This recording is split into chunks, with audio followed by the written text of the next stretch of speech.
2026 Iran కొన్ని దశాబ్దాలుగా ఉన్న అసంతృప్తి ఒక్కసారిగా బద్దలైంది. దేశాన్ని పునాదులతో సహా కదిలించేసింది. ప్రపంచం మొత్తం నివ్వెరపోయి చూసింది. ఇది కేవలం ఒక నిరసన కాదు, ఒక దేశం తన అస్తిత్వం కోసం చేసిన పోరాటం. అసలిదే మనం ఈ విశ్లేషణలో చూడబోయే ముఖ్యమైన ప్రశ్న. ఒకప్పుడు చాలా స్థిరంగా కనిపించిన ఒక పాలన కేవలం కొన్ని వారాల్లోనే పతనమంచుకి ఎలా చేరుకుంది? దీని వెనుకున్న కారణాలేంటి? అంతా మొదలైంది ఆ ఒక్క మూమెంట్తోనే. ప్రభుత్వం దేశవ్యాప్తంగా ఇంటర్నెట్ను కట్ చేసింది. 8 కోట్ల మంది ప్రజల్ని ప్రపంచం నుంచి పూర్తిగా వేరుచేసింది. ఇది రాబోయే భయంకరమైన అణిచివేతకు ఒక రకంగా నాంది అని చెప్పొచ్చు. ఈ నంబర్, ఇది జస్ట్ ఒక అంకె కాదు. ప్రభుత్వ అణిచివేతలో ప్రాణాలు కోల్పోయిన నిరసనకారుల సంఖ్య ఇది. అది అత్యధిక అంచనా మాత్రమే. అసలు ఈ సంఖ్య వెనుకున్న కథ ఏంటి? ఈ తిరుగుబాటుకు దారితీసిన పరిస్థితులేంటి? సరే, ఈ హింస ఇంత తీవ్రస్థాయికి వెళ్లక ముందు అసలు ఏం జరిగింది? దేశం మొత్తం ఆర్థికంగా కుప్పకూలిపోయింది. ఆ ఆర్థిక సంక్షోభమే ఈ తిరుగుబాటుకు నిప్పురవలా పనిచేసింది. దాని గురించి ఇప్పుడు చూద్దాం. ఇక్కడ చూస్తే జనాల రోజువారీ జీవితం మీద ఆర్థిక ఒత్తిడి ఎంత దారుణంగా ఉందో అర్థమవుతోంది. డిసెంబర్ 2025 వచ్చేసరికి ద్రవ్యోల్బణం ఏకంగా 42% చేరింది. సింపుల్గా చెప్పాలంటే, పోయిన ఏడాది 100 రూపాయలున్న వస్తువుకి ఇప్పుడు 142 రూపాయలు పెట్టాలి. ఇక ఆహార ధరల గురించైతే చెప్పక్కర్లేదు. అవి ఏకంగా 72% పెరిగాయి. ఇది ప్రజల బతుకుల్ని పూర్తిగా చిన్నాభిన్నం చేసేసింది. కేవలం కొన్ని నెలల టైంలోనే ఇరానియన్ రియాల్ విలువ 40% పడిపోయింది. దీంతో ఏమైందంటే, వ్యాపారాలు దివాలా తీశాయి, ప్రజలు కష్టపడి దాచుకున్న డబ్బు మొత్తం ఆవిరైపోయింది. ఇది కేవలం ఆర్థిక సంక్షోభం కాదు, ప్రజల భవిష్యత్తు మీద జరిగిన ఒక పెద్ద దాడి. సరే, ఈ ఆంక్షల గురించి అర్థం చేసుకోవాలంటే ముందుగా మనం జేసీపీఓఏ అంటే ఏంటో తెలుసుకోవాలి. ఇది ఇరాన్ తన అణు కార్యక్రమాన్ని తగ్గించుకుంటే దానిమీద ఉన్న ఆర్థిక ఆంక్షలను ఎత్తివేయాలని కుదిరిన ఒక అంతర్జాతీయ ఒప్పందం. కాని అసలు సమస్య ఎక్కడొచ్చిందంటే, 2018లో అమెరికా ఈ ఒప్పందం నుంచి తప్పుకుంది. దానితో ఇరాన్పై మళ్లీ కఠినమైన ఆంక్షలు మొదలయ్యాయి.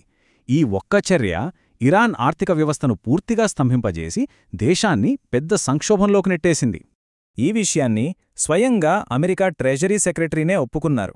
ఆయనేమన్నారంటే, తమ పాలసీలే ఇరాన్ కరెన్సీ పతనానికి, ద్రవ్యోల్బణానికి, చివరికి ప్రజలు ఇలా రోడ్ల మీదకు రావడానికి కారణమయ్యాయని ఈ మాటలు చాలా స్పష్టంగా చెప్తున్నాయి. సరే, జనాల్లో ఉన్న ఈ ఆర్థికపరమైన కోపం ఒక దేశవ్యాప్త ఉద్యమంగా ఎలా రూపాంతరం చెందిందో ఇప్పుడు లోతుగా చూద్దాం. నిరసనలు ఎంత ఫాస్ట్గా స్ప్రెడ్ అయ్యాయో చూడండి. మొదట టెహ్రాన్ బజార్లలో వ్యాపారులతో స్టార్ట్ అయింది. ఆ తర్వాత విద్యార్థులు, సాధారణ ప్రజలు కూడా వచ్చి కలిశారు. కేవలం 4 రోజుల్లోనే ఒక చిన్న సమ్మె దేశవ్యాప్త ఉద్యమంగా మారిపోయింది. నిరసనకారులు కూడా చాలా తెలివైన పద్ధతిలో ఫాలో అయ్యారు. ప్రభుత్వ నిఘా నుంచి, సెన్సార్షిప్ నుంచి తప్పించుకోవడానికి వాళ్ల పద్ధతులు కూడా ఎప్పటికప్పుడు మార్చుకున్నారు. సాంప్రదాయ సమ్మెల నుంచి మొదలుపెట్టి నిఘా కెమెరాలను పగలగొట్టడం, సోషల్ మీడియా ద్వారా ఆర్గనైజ్ అవ్వడం లాంటి ఆధునిక వ్యూహాలను ఉపయోగించారు. ఈ నినాదాలు చాలా ముఖ్యం. ఎందుకంటే వాళ్ల డిమాండ్లలో వచ్చిన పెద్ద మార్పును ఇవి చూపిస్తాయి. ఆర్థిక సమస్యల నుంచి మొదలై ఇస్లామిక్ రిపబ్లిక్ని కూలదోయాలనే స్పష్టమైన పిలుపుగా మారాయి. ముఖ్యంగా ఆ జావిద్ షా అని నినాదం అంటే 1979 విప్లవానికి ముందున్న పహ్లావీ రాజవంశం పాలన మళ్లీ కావాలని కోరుకుంటున్నారు. ఇది ఇస్లామిక్ రిపబ్లిక్ పునాదులనే ప్రశ్నించే ఒక పవర్ఫుల్ నినాదం. నిరసనలు పెరుగుతున్న కొద్దీ ప్రభుత్వం కూడా అంతే క్రూరంగా స్పందించడం మొదలుపెట్టింది. అసలు వాళ్లు ఈ తిరుగుబాటులు ఎలా అణిచివేశారో ఇప్పుడు చూద్దాం. ఇక్కడే మనకు అసలు తేడా స్పష్టంగా కనిపిస్తుంది.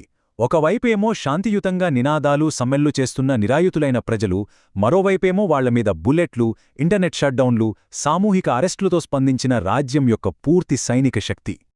ప్రభుత్వం చాలా పద్ధతిగా, క్రూరంగా వ్యవహరించింది. ఫస్ట్ ఇంటర్నెట్ కట్ చేసి ప్రపంచంతో సంబంధాలు లేకుండా చేసింది. ఆ తర్వాత తమ దేశ సైనికులు స్వంత ప్రజలపై కాల్పులు జరపడానికి వెనకాడతారేమో అన్న భయంతో ఇరాక్, ఆఫ్ఘనిస్తాన్, పాకిస్తాన్ నుంచి కిరాయి సైనికులను కూడా రంగంలోకి దించారు. గాయపడిన వాళ్లను ఆస్పత్రుల్లో కూడా వదల్లేదు. ఇంటర్నెట్ అందుబాటులో లేని ఆ సమయంలో ఏం జరిగిందో చెప్పే ఈ ప్రత్యక్ష సాక్షి మాటలు వింటే పరిస్థితి ఎంత దారుణంగా ఉందో అర్థమవుతుంది. వాళ్ల ఆర్తనాదం ఒక్కటే, వాస్తవాన్ని ప్రపంచానికి తెలియజేయండి అని. ఇది కేవలం అణిచివేత కాదు, ఒక ప్రణాళికా ప్రకారం జరిగిన ఊచకోత అని ఇది స్పష్టం చేస్తుంది. ప్రభుత్వం మొదట్లో అణిచివేతతో ఉద్యమాన్ని ఆపేసిందనుకున్నారు. కాని అది కథకు ముగింపు కాదు, ఒక కొత్త, మరింత భయంకరమైన చాప్టర్కు అది కేవలం ఆరంభం మాత్రమే. ఇదే ఉద్యమం యొక్క అసలైన స్ఫూర్తిని చూపిస్తుంది. అంత దారుణంగా అణిచివేసినా కేవలం కొన్ని వారాల్లోనే ఈసారి స్టూడెంట్స్ లీడర్షిప్లో మళ్లీ నిరసనలు మొదలయ్యాయి. ఇది వాళ్ల సంకల్పానికి ఒక పెద్ద నిదర్శనం. ఆ తర్వాత నుంచి పరిస్థితి పూర్తిగా మారిపోయింది. సుప్రీం లీడర్ హత్య, దీంతో దేశంలో ఒక పవర్ వాక్యూమ్ ఏర్పడింది. సరిగ్గా అదే టైంలో విదేశీ దాడులు కూడా మొదలయ్యాయి. దేశంలో ఉన్న అంతర్గత సంక్షోభం ఇప్పుడు ఒక అంతర్జాతీయ యుద్ధరంగంగా మారిపోయింది. అంటే ఫైనల్గా ఏం జరిగిందంటే, దేశంలో మొదలైన ఒక నిరసన కాస్త ఒక ప్రాంతీయ యుద్ధంగా రూపాంతరం చెందింది. అంతర్గత సంక్షోభం బయటి దేశాల జోక్యంతో కలిసి ఇరాన్ని యుద్ధంలోకి నెట్టేసింది. ఒకవైపు పాలన కూలిపోయే స్థితిలో ఉంది, మరోవైపు దేశ ప్రజలు తిరుగుబాటు చేస్తున్నారు, ఇంకోవైపు ప్రపంచం యుద్ధంలో ఉంది. మరి ఇలాంటి పరిస్థితుల్లో ఇరాన్ భవిష్యత్తేంటి? ఈ ప్రశ్నే రాబోయే చరిత్ర గతిని